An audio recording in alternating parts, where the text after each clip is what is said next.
Mitume 12 walikuwa watu wa kawaida, lakini Yesu aliwateua kwa jukumu la kipekee. Kutoka kwa wavuvi, mtoza ushuru, hadi mzaloto, walibadilishwa kutoka watu wenye mapungufu kuwa nguzo kuu za kanisa la mwanzo. Safari yao haikuishia katika kuhubiri Injili pekee, bali iliendelea kwa safari za kimisionari kote ulimwenguni, na kwa wengi wao ikafikia kilele kwa ushuhuda wa kifodini. Karibu sana tusafiri pamoja katika historia hii ya kipekee, tukichunguza maisha ya mitume 12 wa Yesu na namna walivyokabiliana na mwisho wa safari yao. 1. Simoni Petro, mwamba. Petro alikuwa mwenye pupa, shauku na mdomo wa haraka. Mara nyingi alizungumza kwa niaba ya kundi, alitembea juu ya maji na alimkana Yesu mara 3, lakini akarejeshewa kuwa kiongozi wa kanisa la Yerusalemu. Aliongoza kanisa la Yerusalemu na baadaye alisafiri sana. Mapokeo yanasema alihubiri Asia ndogo na hatimaye Roma, ambako aliuawa kifodini kati ya mwaka 64 mpaka 68 BK chini ya Kaisari Nero. Alijiona hastahili kufa kama Kristo, akaomba asulubiwe kichwa chini. Kaburi lake lipo chini ya kanisa kuu la Mtakatifu Petro huko Roma. 2. Yakobo, mwana wa Zebedeo, mkubwa. Yakobo alijulikana kama mwana wa ngurumo kwa bidii yake kali. Alikuwa sehemu ya watatu wa karibu wa Yesu. Mapokeo yanadai alihubiri Hispania kabla ya kurejea Yudea. Kifo chake ndicho pekee kilichorekodiwa katika maandiko matakatifu. Matendo sura ya 12 aya ya 2. Alikatwa kichwa kwa amri ya Mfalme Herode Agripa wa kwanza mwaka wa 44 BK na kuwa shahidi wa kwanza miongoni mwa mitume. 3. Yohane, mwana wa Zebedeo, mpendwa. Huyu alikuwa ndugu yake Yakobo, pia mwana wa ngurumo. Alijulikana kama mwanafunzi aliyependwa na Yesu. Hakuacha Yesu msalabani na akapewa jukumu la kumtunza Maria. Alifanya huduma Efeso na baadaye akafukuzwa kisiwa cha Patmo. Tofauti na wengine, Yohane alikufa kifo cha kawaida cha uzee karibu mwaka wa 100 BK, ingawa mapokeo yanasema alinusurika jaribio la kifodini alipochemshwa kwenye tanki la mafuta, lakini hakudhuriwa. 4. Andrea, aliyeitwa kwanza. Andrea alikuwa ndugu yake Petro na aliyekuwa mfuasi wa Yohane Mbatizaji. Alijulikana kwa kuwaleta watu kwa Yesu. Ndiye aliyemleta Petro na kijana wenye mikate na samaki. Alisafiri kuhubiri Asia ndogo, Ugiriki na maeneo ya Bahari Nyeusi. Alisulubiwa Patras, Griki, kwenye msalaba wa umbo la X. Msalaba huu unajulikana kama msalaba wa Mtakatifu Andrea. 5. Filipo, yule wenye uhalisia. Filipo alijulikana kwa akili ya kivitendo, kama vile kuhesabu gharama ya kulisha watu 5,000 na kwa kumleta Nathanaeli, Bartholomeo kwa Yesu. Alihubiri Frigia, Uturuki na Hierapoli. Alifariki huko huko Hierapoli. Mapokeo yanatofautiana. Wengine wanasema alisulubiwa kichwa chini, wengine wanasema alinyongwa kwenye nguzo. Simulizi moja inasema aliuawa shahidi baada ya kumuua nyoka mkubwa ambaye wenyeji walikuwa wakimwabudu. 6. Bartholomayo, Nathanaeli. Anahusishwa na Nathanaeli wa Injili ya Yohane. Yesu alimuita Mwisraeli wa kweli asiye na hila. Alihubiri India, Armenia na Ethiopia. Alileta Ukristo Armenia na akaacha nakala ya Injili ya Mathayo. Alichunwa ngozi na kukatwa kichwa kwa amri ya Mfalme Astyages. 7. Mathayo, mtoza ushuru. Mtoza ushuru aliyedharauliwa, baadaye akawa mfuasi na mwandishi wa Injili ya Mathayo.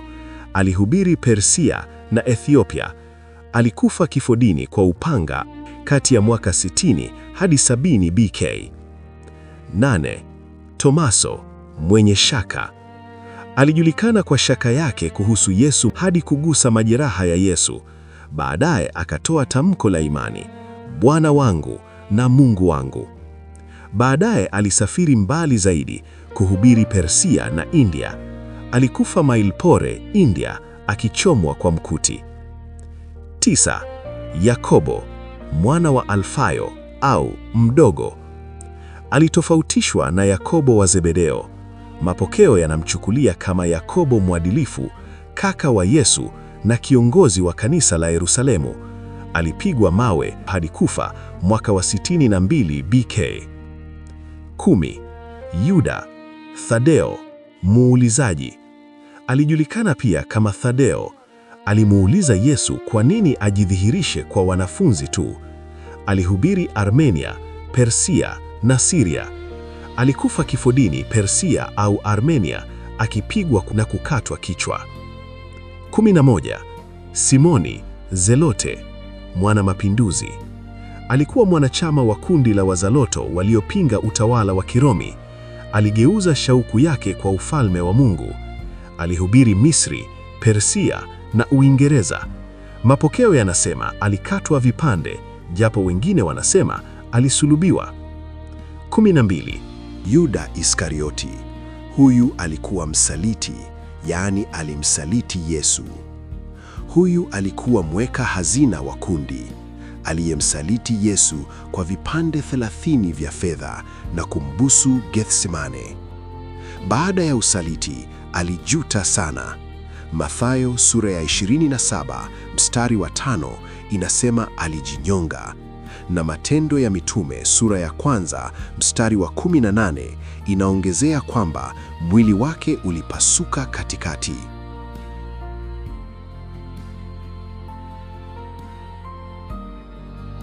Ukiachana mbali na mitume 12 waliochaguliwa na Yesu, kuna wawili pia wanaojulikana kama mitume. Hawa ni Mathia na Paulo. Mathia alikuwa mwanafunzi aliyechaguliwa kuchukua nafasi ya Yuda Iskarioti baada ya usaliti na kifo chake, na hivyo kuwa mmoja wa mitume 12. Alichaguliwa kwa kura kama ilivyoelezwa katika Matendo ya Mitume sura ya 1 aya ya 21 hadi 26. Alimfuata Yesu tangu ubatizo wake na Yohane hadi kupaa kwake mbinguni, na ingawa maandiko hayamrekodi sana, mapokeo yanasema alihubiri Yudea na mbali zaidi, na baadaye alikufa kifodini huko Yerusalemu. Mtakatifu Paulo. Paulo, ambaye awali aliitwa Sauli wa Tarso, alikuwa Mfarisayo Myahudi aliyebadilika kuwa Mkristo baada ya kuona maono makuu ya Kristo njiani kuelekea Damasko. Aligeuka kuwa mmoja wa mitume wenye ushawishi mkubwa. Tofauti na mitume 12, hakuwahi kuwa mwanafunzi wakati wa huduma ya Yesu duniani. Alianza kama mtesi wa kanisa, lakini baadaye aliandika karibu nusu ya Agano Jipya. Akaanzisha makanisa kuliko mtume yoyote, na akaunda teolojia ya Kikristo kwa kina zaidi kuliko mtu yoyote. Sauli alikuwa raia wa Roma, mzaliwa wa Tarso, Uturuki ya leo. Alikuwa Mfarisayo, akifundishwa na rabi mashuhuri aliyeitwa Gamalieli huko Yerusalemu. Alizungumza Kigiriki, Kiebrania na Latini.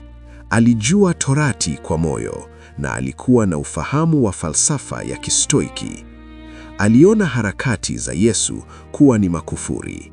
Aliidhinisha uuaji wa Stefano na akaanza kuvamia nyumba kwa nyumba, akiwakokota wanaume na wanawake na kuwafunga gerezani. Alipokuwa njiani kuelekea Damasko na hati za kukamata, ndipo maisha yake yakabadilika. Njiani kuelekea Damasko, mwanga mkali kutoka mbinguni ulimwangusha chini. Akasikia sauti ikisema, "Sauli, Sauli, kwa nini unanitesa?" Naye akauliza, "Ni nani anayesema?" Sauti ikajibu, "Mimi ni Yesu unayemtesa." Sauli alitambua kuwa kutesa kanisa ni kutesa Kristo mwenyewe. Alipata ubovu kwa siku 3 na baadaye akaponywa na Anania, mwanafunzi aliyekuwa na hofu kumkaribia. Baadaye, Paulo alijieleza kama mtu aliyezaliwa kwa wakati usio wa kawaida. Wakorintho wa kwanza sura ya 15 mstari wa 8, akijiita mdogo kuliko mitume wote, nisiye na kustahili kuitwa mtume kwa sababu nilitesa kanisa la Mungu. Paulo alifanya safari 3 kuu za umisionari, akitembea takriban maili 10,000 kwa miguu na kwa meli kote Dela ya Roma. Safari ya kwanza akiwa pamoja na Barnaba walihubiri Antiokia, Kaipru, Galatia. Alipigwa mawe Listra, lakini akasimama tena na kuendelea. Safari ya pili aliingia Ulaya kwa mara ya kwanza. Huko Filipi alifungwa, lakini tetemeko la ardhi likawaokoa na kumgeuza askari kuwa muamini. Alihubiri Atheni na Korintho, akaandika barua kwa Wathesalonike. Safari ya tatu akakaa Efeso kwa miaka 3, akashuhudia miujiza na ghasali za wafanyabiashara wa sanamu. Aliandika waraka kwa Wakorintho na Warumi. Safari ya mwisho akiwa kama mfungwa, alisafirishwa Roma. Alipata ajali ya meli Malta, akaponya wagonjwa na kuhubiri. Aliandika barua za kifungwa ikiwemo wa Efeso, wa Filipi, wa Kolosai na Filemon. Paulo anajulikana sana ya kwamba alijitegemea ili kuepuka lawama za kutafuta faida. Alisisitiza wokovu kwa imani, si na matendo ya sheria. Alihubiri kwa wote bila kubadili utambulisho wake wa Kiyahudi. Mwisho, kifo chake. Mapokeo ya kanisa la kwanza yanaeleza kwamba Paulo aliuawa kwa kukatwa kichwa kati ya mwaka 64 hadi 68 BK, kipindi Kaisari Nero alipokuwa wakishutumu Wakristo. Kwa kuwa alikuwa raia wa Roma, hakusulubishwa bali alikatwa kichwa nje ya Roma, kando ya barabara ya Ostia. Hadithi inasema midomo yake iliendelea kutaja jina la Yesu na chemchemi 3 zikatokea pale kichwa chake kilipoanguka mara 3. Leo kanisa kuu la Mtakatifu Paulo lipo nje ya kuta za Roma.